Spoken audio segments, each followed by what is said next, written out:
Donc, petite vidéo pour reprendre la correction des exercices concernant la dissolution d'un solide ionique, donc à savoir les exercices 22 et 34, page 126. Alors, ils reprennent ce qu'on a pu faire dans l'activité concernant la dissolution des solides ioniques. Donc, premier exercice, le 22, donc on vous dit qu'on délaye 200 grammes, donc en gros on dissout 200 grammes de sulfate de cuivre dans, alors on entoure toutes les informations importantes, dans 2 litres d'eau. Vous avez quelques informations, notamment une information importante, à savoir la masse molaire du sulfate de cuivre. Alors ici, il est pentahydraté, ça veut dire qu'il contient des molécules d'eau, mais bon, peu importe, vous avez ici sa masse molaire.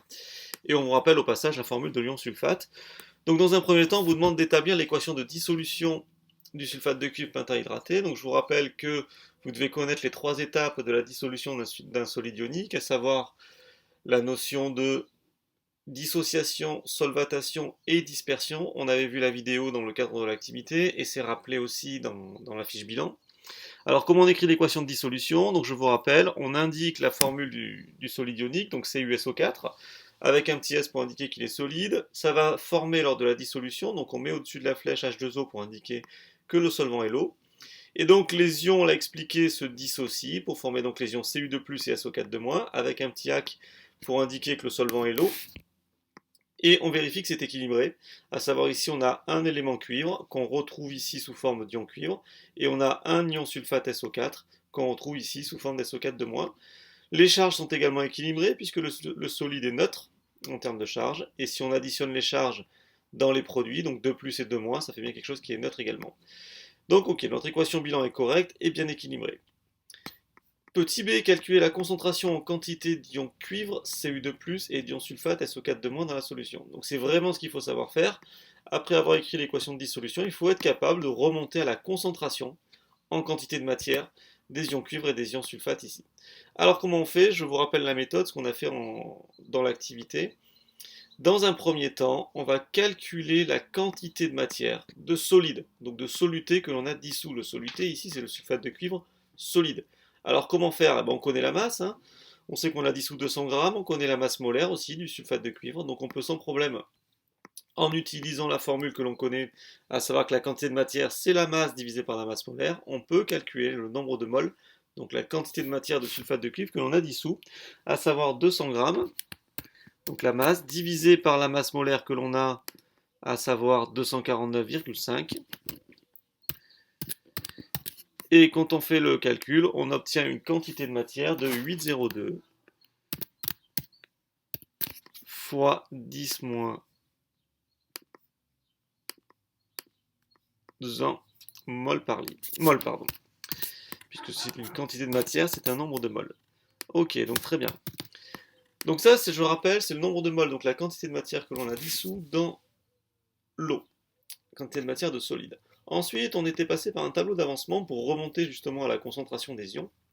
Alors le tableau d'avancement, on réécrit évidemment l'équation bilan. À l'état initial, on a donc la quantité, puisque je vous rappelle que dans un tableau d'avancement, on indique les quantités de matière. Donc on a 8,02, 10-1, et puis évidemment, il n'y a pas encore d'ion, puisque la dissolution n'a pas commencé.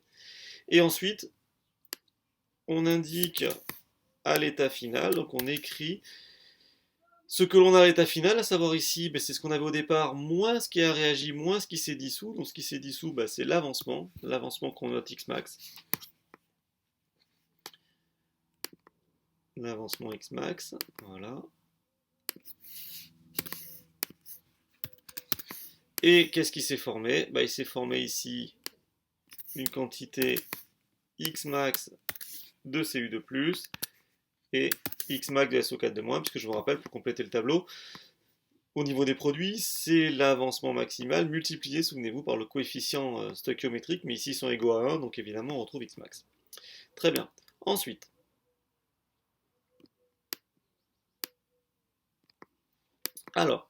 ensuite, on va essayer de déterminer cette valeur de Xmax, justement. Donc pour ça, je vous l'avais dit, on considère que la solution n'est pas saturée, ça veut dire que tout le solide s'est dissous, et si tout le solide s'est dissous, ça veut dire qu'à la fin, il n'en reste plus. Et donc si il n'en reste plus, ça veut dire qu'on va avoir 8,02 10-1 moins Xmax égale 0. Ce qui évidemment nous permet de trouver Xmax, et Xmax sera évidemment égal à 8,01 10-1 mol, puisque je vous rappelle que l'avancement, c'est une quantité de matière. Donc on connaît la valeur de Xmax. Maintenant qu'on connaît Xmax, on va pouvoir déterminer les concentrations des ions, hein. Et donc, on sait que la concentration des ions cuivre, qu'est-ce que c'est? C'est la quantité d'ions cuivre à la fin divisée par le volume de la solution. C'est-à-dire finalement, que vaut la quantité de Cu2+ à la fin, d'après le tableau d'avancement? Ça correspond à Xmax. Du coup, la quantité d'ions cuivre, c'est Xmax, divisé par, alors Xmax, que je vais reporter, divisé par le volume. Le volume de solution, souvenez-vous, c'était le volume, c'était 2 litres. Et on a remarqué d'ailleurs que Xmax, finalement, c'est quoi? Xmax, c'est égal à 8,0 10-1 mol. C'est-à-dire, finalement, je pourrais le rajouter, c'est égal à N0. C'est égal à N0. Donc du coup, on peut très bien remplacer Xmax par N0. Et on va avoir, voilà, par N0, tac, divisé par V. Donc qu'est-ce qu'on est en train de montrer finalement? On est en train de montrer que la concentration des ions cuivres, vous remarquerez aussi la notation qu'on avait indiquée entre crochets, hein, pour les ions, les concentrations en quantité de matière, on les met entre crochets. Finalement, c'est quoi? C'est la quantité de solide que l'on a dissous, c'est-à-dire N0 divisé par le volume. Alors on a tout ce qu'il faut évidemment, puisque N0 on le connaît, c'est 8 10-1 mol, divisé par le volume, alors là on l'avait dit, donc c'était 2, hein. 2 litres, hein, je vous rappelle, le volume de solution c'est 2 litres. Et donc quand on fait le calcul, on obtient 4,01 fois 10-1, et attention ici c'est une concentration, donc c'est des mols par litre.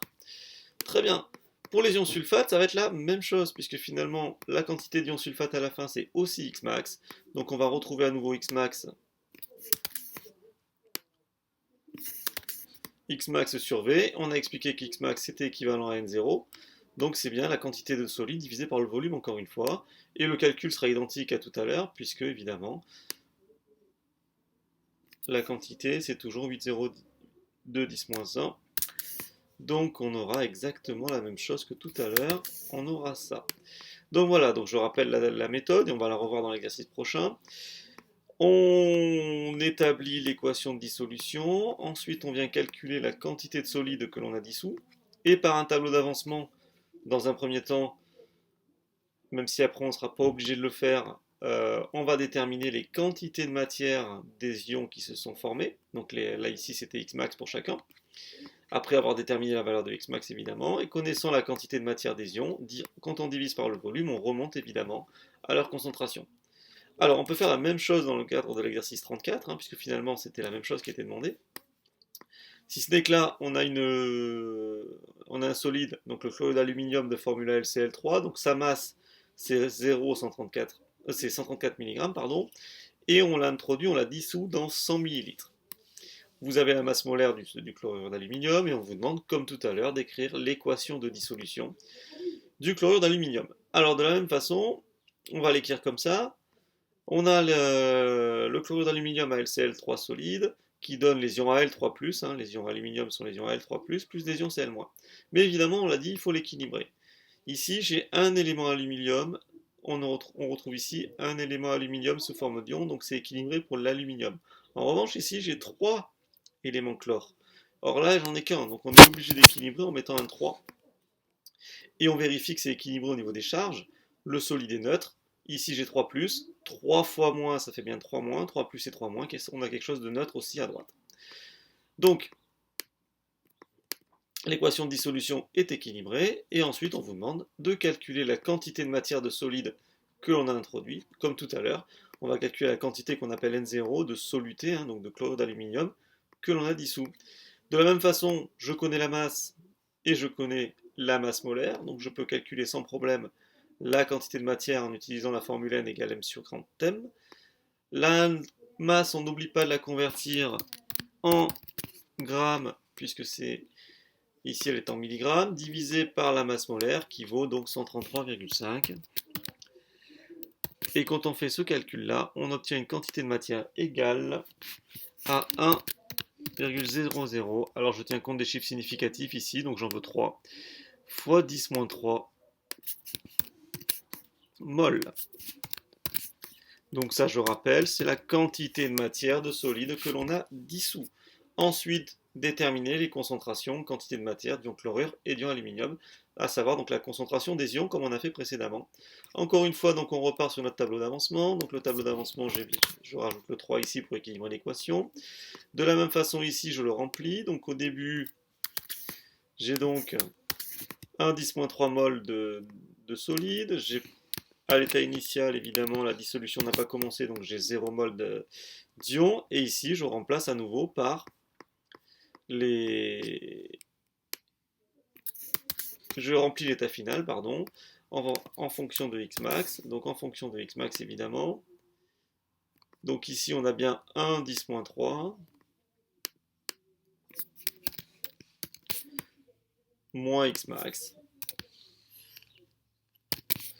Alors, ça va former évidemment Xmax au niveau des ions aluminium. Et attention, ici, on n'oublie pas le 3.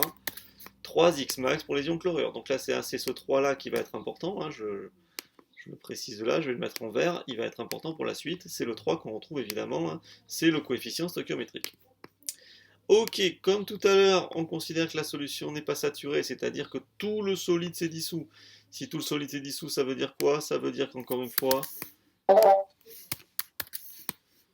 on va avoir 1 10-3 moins x max égale 0. Donc on va pouvoir déterminer la valeur de x max, à savoir que x max est égal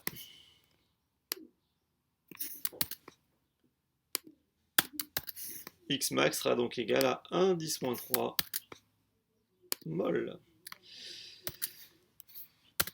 Voilà, 1 10-3 mol. Donc ensuite, on va pouvoir, maintenant qu'on connaît la valeur de x max, déterminer les concentrations des ions, comme tout à l'heure, à savoir que la concentration des ions aluminium, qu'est-ce que c'est? C'est sa quantité de matière, donc x max, divisé par le volume. Donc on le fait. Divisé par le volume. Comme tout à l'heure, on s'aperçoit que x max, c'est N0, encore une fois, hein, c'est-à-dire la quantité de solide que l'on a dissous. Donc on peut remplacer x max par N0. Donc par N0 divisé par le volume. Divisé par le volume.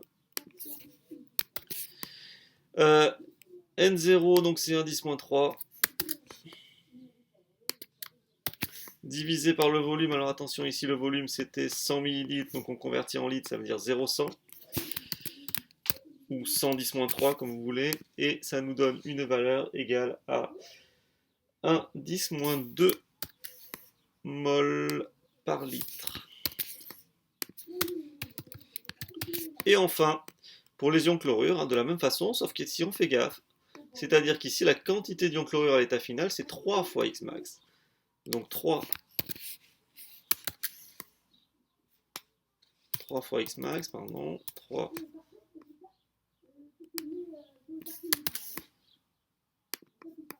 fois X max divisé par le volume. C'est-à-dire finalement 3 fois N0, puisqu'on a dit encore une fois que X max était égal à N0, divisé par le volume. Et donc, quand on fait le calcul, on va donc avoir 3 fois donc, la quantité N0, c'est-à-dire 1 10-3, divisé par le volume, c'est-à-dire 0,100. Et encore une fois, donc ici, ça va nous donner 3 fois 10-2 mol par litre. Donc là, attention, c'est pour ça que j'ai fait le tableau d'avancement, c'est qu'ici, pour les ions chlorure, il ne faut surtout pas oublier le 3. Il ne faut surtout pas oublier le 3 ici. Voilà. Donc c'est pour ça que dans un premier temps, c'est bien de faire le tableau d'avancement, pour justement pas oublier les coefficients stoichiométriques. Alors quand ils sont égaux à 1, comme l'exercice précédent, c'est facile. En revanche, quand il y a un 3 ici notamment qui traîne, il ne faut pas l'oublier pour calculer la concentration des ions. Donc voilà, donc ça il faut absolument savoir le faire, écrire une équation de dissolution, calculer la quantité de solide que l'on a dissous, utiliser le tableau d'avancement notamment pour remonter à la concentration des ions ici dans la solution. Voilà, je vous remercie.